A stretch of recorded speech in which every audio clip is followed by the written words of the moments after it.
Assalamualaikum warahmatullahi wabarakatuh. Perkenalkan, nama saya Humairatu Selvia dengan NIM 221103050028. Di sini saya akan membuat video terkait ujian komprehensif saya. Yang pertama, saya akan menjawab untuk pertanyaan nomor 1. Mengapa sedekah termasuk dalam rukun Islam? Apa makna dan implikasinya dalam Al-Quran? Di sini saya akan meluruskan bahwasanya sedekah itu bukanlah bagian dari rukun Islam yang 5. Rukun Islam yang 5 ini sendiri, yang pertama ada syahadat, 2 sholat, 3 zakat, 4 puasa, dan yang kelima haji bagi yang mampu. Jadi yang termasuk dalam rukun Islam itu adalah zakat. Nah, yang merupakan kewajiban spesifik dengan batas minimum dan masa kepemilikan tertentu. Sementara sedekah itu maknanya lebih luas. Dalam syariat, sedekah itu terbagi menjadi 2. Yang pertama sedekah wajib. Nah, zakat ini termasuk dari bagian sedekah wajib, sedangkan sedekah sunnah atau sedekah-sedekah yang dianjurkan.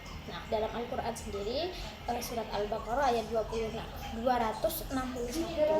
artinya terkait perumpamaan orang yang menginfakkan sedekah itu seperti sebutir benih yang menumbuhkan 7 bulir. Nah, dalam 7 bulirnya itu ada 100 biji. Maksud dari atau implikasi dari ayat tersebut maknanya bahwasanya Allah itu tidak hanya akan mengganti, namun melipat gandakan balasan bagi orang-orang yang akan bersedekah. Jadi ini merupakan jaminan bagi orang-orang yang akan bersedekah bahwasanya sedekah itu tidak akan merugikan. Sedangkan dalam hadis sendiri ada hadis riwayat Muslim dari Abu Malik Al-Asy'ari, dan sedekah adalah bukti keimanan. Maksudnya bahwasanya sedekah itu menjadi bukti yang jelas dan kuat yang membedakan keimanan sejati seseorang, bukan hanya sekedar pengakuan. Jadi makna dan implikasi dari sedekah itu, yang pertama itu mengungkapkan bahwasanya memang harta adalah titipan. Yang kedua itu membuktikan keimanan dari seseorang. Yang ketiga itu dapat membangun keadilan sosial. Maksudnya sedekah ini dapat mengalirkan harta kepada orang-orang yang kurang mampu dan membersihkan jiwa juga. Jadi orang yang pelit hatinya terikat dunia, setelah memutuskan keterikatan itu akan merasa jiwanya lebih bersih, seperti itu. Baik, di sini saya akan menjawab pertanyaan nomor 2, yakni aliran keagamaan Islam sudah ada sejak 14 abad yang lalu. Apa bentuk dan aliran-aliran semisal Khawarij saat ini di Indonesia, dan jelaskan kemiripannya pada zaman dahulu dan zaman sekarang. Sebenarnya aliran-aliran klasik seperti Mu'tazilah, Khawarij, dan Murji'ah itu dalam bentuk murni dan tidak terikat sebagai organisasi atau tidak memiliki wadah resmi di Indonesia, tapi pemikiran-pemikirannya itu masih tetap hidup hingga zaman sekarang dan melebur dalam gerakan-gerakan Islam modern. Nah, bentukannya itu yang pertama ada Mu'tazilah. Jadi Mu'tazilah sendiri itu mengutamakan terkait akal sebagai sumber utama pemikiran mereka, bahkan di atas wahyu jika terjadi pertentangan. Jadi tidak ada kelompok yang menamakan diri mereka Mu'tazilah, tapi corak pemikiran rasionalis seperti Mu'tazilah itu masih hidup hingga zaman sekarang pada satu kelompok gitu. Nah, corak pemikirannya yang masih ada di Indonesia itu contohnya seperti pemikiran liberal, modernisme Islam, atau kelompok intelektual progresif. Yang kedua ada Khawarij. Khawarij itu kumpulan orang yang mengkafirkan pelaku dosa besar. Jadi termasuk pemimpin muslim yang zalim. Jadi mereka itu menganggap pemerintahan yang sah selain yang mereka akui itu sebagai orang kafir. Jadi tidak ada kelompok resmi yang menamakan diri mereka itu Khawarij di Indonesia. Tapi ciri-ciri Khawarij itu masih muncul pada suatu kelompok-kelompok tertentu, biasanya semi ekstrim radikal yang mudah mengkafirkan muslim lain dan menghalalkan kekerasan atas sesama muslim atas nama agama dan seterusnya. Contohnya itu kelompok-kelompok yang masih terlibat dari aksi teror. Nah, yang ketiga itu ada aliran Asy'ariyah. Nah, Asy'ariyah ini merupakan aliran yang muncul sebagai upaya untuk mengambil jalan tengah antara kaum rasionalis Mu'tazilah dengan kaum literalis atau ahlul hadis yang cenderung menolak penggunaan akal. Jadi ahlul hadis itu cenderung menolak penggunaan akal dalam masalah teologi, sedangkan Mu'tazilah itu terlalu mengagungkan akal. Nah, Asy'ariyah ini jadi aliran yang hidupnya paling kuat dan resmi di Indonesia. Contohnya kayak Nahdlatul Ulama, Muhammadiyah, yang aliran-aliran yang bersifat moderat dan mengedepankan jalan tengah teologi seperti itu. Selanjutnya di sini saya akan menjawab pertanyaan nomor 3, yakni berikan 3 contoh kegiatan yang berkaitan dengan firman Allah yang berbunyi, di akhir zaman maka orang yang menegakkan kebaikan dan kebenaran itu laksana menggenggam bara api di kedua tangannya. Nah, jadi hadis tersebut itu diriwayatkan oleh Imam Tirmizi dari Anas bin Malik, yang artinya akan datang suatu zaman di mana orang-orang yang sabar berpegang teguh pada agama bagaikan orang yang menggenggam bara api. Nah, ini tuh menggambarkan bahwasanya kebenaran itu sulit kita pegang pada saat akhir zaman seperti sekarang karena tekanan, ejekan atau godaan untuk meninggalkannya itu sangat besar. Contoh-contoh kegiatan dari zaman sekarang yang sejalan dengan firman tersebut, yang pertama itu tuh tetap jujur dan amanah di lingkungan yang biasa curang. Misalnya kita itu menolak mencontek padahal semua teman kita itu mencontek. Terus kita itu misalnya menolak suap dalam pekerjaan atau memanipulasi laporan gitu. Jadi ini sangat berat karena itu kita bisa dikucilkan atau dianggap suci, bahkan bisa saja kita tuh nantinya akan diancam. Contoh yang kedua itu seperti menjaga aurat, ada pergaulan dan kehormatan di tengah budaya-budaya yang kebarat-baratan. Jadi kita itu harusnya tetap berpakaian sesuai syariat, walaupun diajak kolot, diajak gak gaul gitu, dan menolak pacaran yang bebas dengan tetap menjaga batasan dengan lawan jenis. Ini tuh sejalan dengan ayat Quran surat Al-Isra ayat 32 yang tentang jangan untuk mendekati zina itu ya. Jadi kita itu perlu menjaga diri di tengah normalisasi zina. Nah, itu contohnya juga bagai menggenggam bara api. Contoh ketiga itu dakwah amar ma'ruf nahi mungkar di media sosial. Jadi itu misal kita tuh menyampaikan kebenaran tentang gosip, gibah, tentang riba, tentang aurat, meskipun itu dapat dianggap mengganggu kenyamanan karena di media sosial itu banyak sekali yang melakukan seperti itu. Contohnya juga kita menolak membuat konten maksiat demi viral.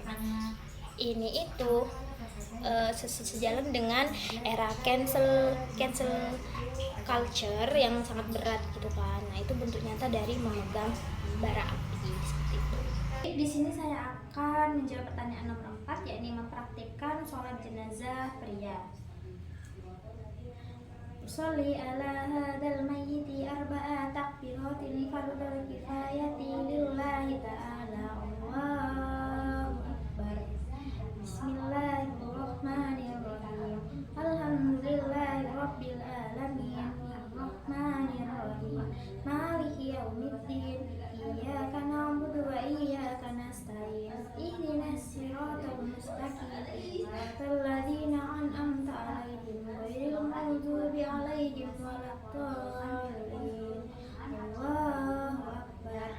Allahumma shalli ala sayyidina Muhammad wa ala ali sayyidina Muhammad kama shallaita ala sayyidina Ibrahim wa ala ali sayyidina Ibrahim wa barik ala sayyidina Muhammad wa ala ali sayyidina Muhammad kama barakta ala sayyidina Ibrahim wa ala ali sayyidina Ibrahim fil alamin innaka Hamidum Majid.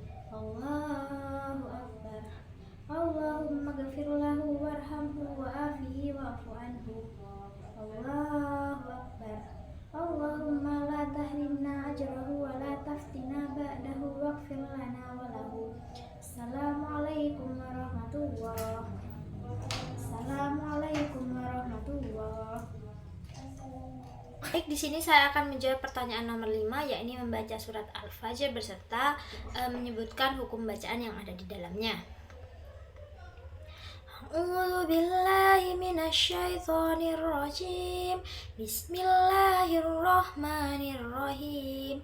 Wal fajr walayalin as wasyaf'i wal watr wal laili idza hal fi dzalika qasamul lidzi hij alam tara kaifa fa'ala rabbuka bi'ad irama dzatil imad allati lam yuhlak misluha fil bilad fasamudal ladzina jabus sakhra bil wad wa fir'auna zil autad alladzi tagaw fil bilad فأكثروا فيها الفساد فصب عليهم ربك سوط عذاب إن ربك لبالمرصاد فأما الإنسان إذا ما ابتلاه ربه فأكرمه ونعمه فيقول ربي أكرمن وأما إذا ما ابتلاه فقدر عليه رزقه فيقول ربي أهانن كلا بل لا تكرمون اليتيم ولا تحاضون على طعام المسكين وتأكلون التراث أكلا لما وتحبون المال حبا جما كلا إذا دكت الأرض دكا دكا وجاء ربك والملك صفا صفا وجيء يومئذ بجهنم يومئذ يتذكر الإنسان وأنى له ذكرى يقول يا ليتني قدمت لحياتي فيومئذ لا يعذب عذابه أحد ولا يوثق وثاقه أحد يا أيتها النفس المطمئنة irji'i ila rabbika radiyatan mardiyah wadkhuli fi ibadi wadkhulil jannati. Shadaqallahul azim. Untuk hukum bacaan yang ada dalam surat Al-Fajr sendiri, yang pertama ada Al-Qamariyah, selanjutnya ada Mad Tabi'i, yang selanjutnya ada Idgham bi Gunnah, selanjutnya itu ada di sini ada Asy-Syamsiyah, selanjutnya ada Al-Qamariyah, selanjutnya ada Laili Madlen, terus ada Mad Tabi'i lagi, selanjutnya ada Al-Qamariyah, Mad Tabi'i, kemudian selanjutnya itu Mad Tabi'i lagi, selanjutnya Qasamul Lidzi ini Idgham bila Gunnah, selanjutnya ada Mad Tabi'i, Qalqalah, Alam Taro ini izhar syafawi, Kaifa itu Madlen, selanjutnya ada Mad lazim muhaffaf kilmi, kemudian Madlen lagi,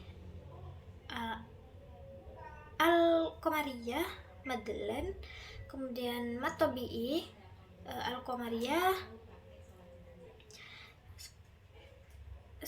Mad Tabi'i, ada Mad Layyin, selanjutnya ada Al-Qamariyah, selanjutnya ada Mad lazim muhaffaf kilmi, selanjutnya ada Mad Tabi'i lagi, Mad Tabi'i, Al-Qamariyah, selanjutnya ada Mad lazim muhaffaf kilmi, ada Mad Layyin atau Madlen, ini izhar syafawi, ada Madlen lagi, ada Mad Tabi'i, ada Gunnah,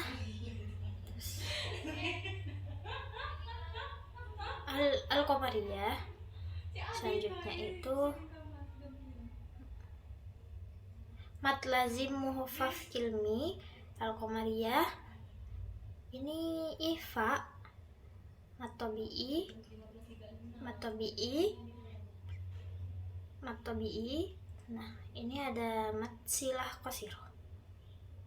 Ya, mat silah qasiroh dan mat silah qasiroh lagi. Terus ada mat tabi'i, ada mat jais munfasil, ada gunnah.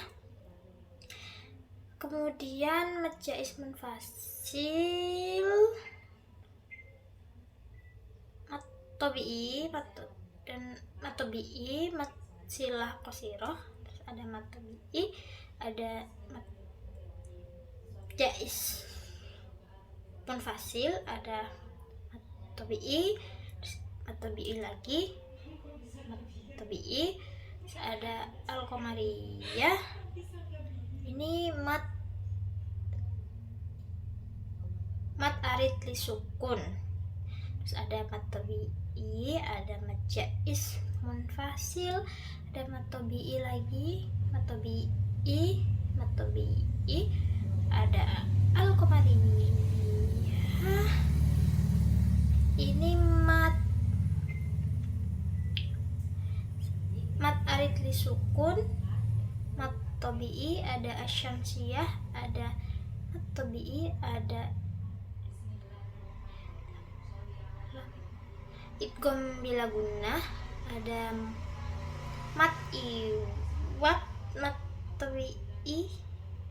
Al-Qamariyah mat tabi'i, izhar halki, mat iwat, mat jais, mat tabi'i. Al-Qamariyah. Selanjutnya itu ada ifa, mat iwat, mat wajib. Al-Qamariyah ifa, mat iwat, mat wajib, mat lain. Sudah iklab, ada gunnah, ada mat lain lagi, dan ini ya, idgham bi gunnah. Terus Al-Qamariyah ifa, gunnah, mat tabi'i. Terus ada mat lain, mat tabi'i, mat lain lagi. Ini idgham bila gunnah, mat tabi'i. Terus ada mat silah tawilah, mat tabi'i, ada mat tabi'i, mat silah tawilah, mat jais, ada al-syamsiyah, ada gunnah. Al-Qamariyah gunnah, mat jais, mat tabi'i, idgham bi gunnah. Ini qalqalah sugro. Terus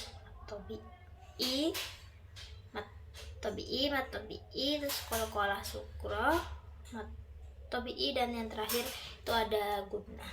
Mungkin di sini saya akan menjawab pertanyaan nomor 6, yakni menghafalkan surat Al-Alaq, Al-Ma'un, dan Ad-Duha. Yang pertama saya akan menghafalkan surat Al-Alaq terlebih dahulu. A'udzu billahi minasyaitonir rajim. Bismillahirrahmanirrahim. Iqra bismi rabbikal ladzi khalaq, khalaqal insana min 'alaq. Iqra wa rabbukal akram, alladzi 'allama bil qalam, 'allamal insana ma lam ya'lam. Kalla innal insana layatagha ar-ra'ahu istaghna, inna ila rabbika ruj'a. Ara'aital ladzi yanha abdan idza shalla, ara'aita in kana 'alal huda aw amara bit taqwa, ara'aita in kadzdzaba wa tawalla, alam ya'lam bi anna Allaha yara. Kalla la illam yantahi lanasfa'an bin nasiyah, nasiyatin kadibatin khoti'ah falyad'u nadiyah sanada'u zabaniyah kalla la tuti'u wasjud waqtarib. Shadaqallahul azim. Selanjutnya saya akan menghafalkan surat Al-Ma'un. A'udzu billahi minasyaitonir rajim. Bismillahirrahmanirrahim. Ara'aital ladzi yukadzibu biddin fadzalikal ladzi yad'ul yatim wa la yahuddu 'ala ta'amil miskin. Fawailul lil musallin alladzina hum an sholatihim sahun alladzina hum yura'un wa yamna'unal ma'un. Shadaqallahul azim. Selanjutnya saya akan menghafalkan surat Duha. Bismillahirrahmanirrahim. Wadduha wallaili idza saja ma wadda'aka rabbuka wa ma qala walal akhiratu khairul laka minal ula wala sawfa yu'tika rabbuka fatarda alam yajidka yatiman fa'awa wa wajadaka dhallan fahada wa wajadaka ailan faghna fa ammal yatima fala taqhar wa ammas sa'ila fala tanhar wa amma bi ni'mati rabbika fahaddits. Shadaqallahul azim. Baik, di sini saya akan menjawab pertanyaan nomor 7, yakni terkait praktek dan niat dari tayamum. Sebelumnya, tayamum sendiri adalah bersuci menggunakan debu untuk pengganti wudhu jika air tidak memungkinkan atau tidak bisa menyentuh air. Nah, syarat sah dari tayamum sendiri, yang pertama memasuki waktu sholat, yang kedua jika tidak menemukan air setelah mencari ataupun tidak memungkinkan untuk menyentuh air, dan yang ketiga menggunakan debu yang suci. Nah, untuk langkah-langkah dari tayamum sendiri, yang pertama menghadap kiblat, yang kedua menyiapkan tanah atau debu suci, bisa menggunakan tembok atau permukaan tanah dan permukaan lain yang dianggap berdebu dan masih suci. Yang kedua, berniat dalam hati.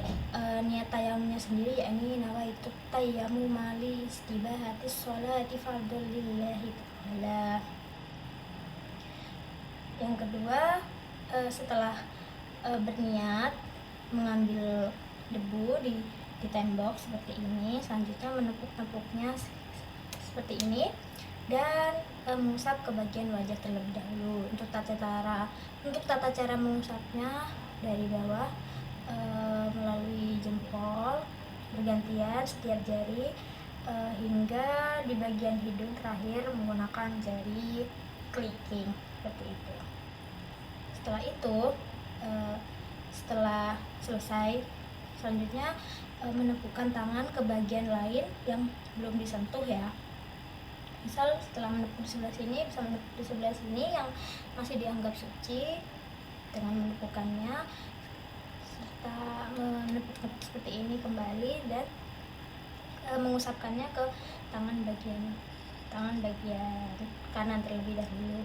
Sama mengusapnya menggunakan jari satu persatu hingga ke bagian siku, dan akhirnya debu yang berada di jempol, di jari jempol itu bertemu dengan jari jempol satunya.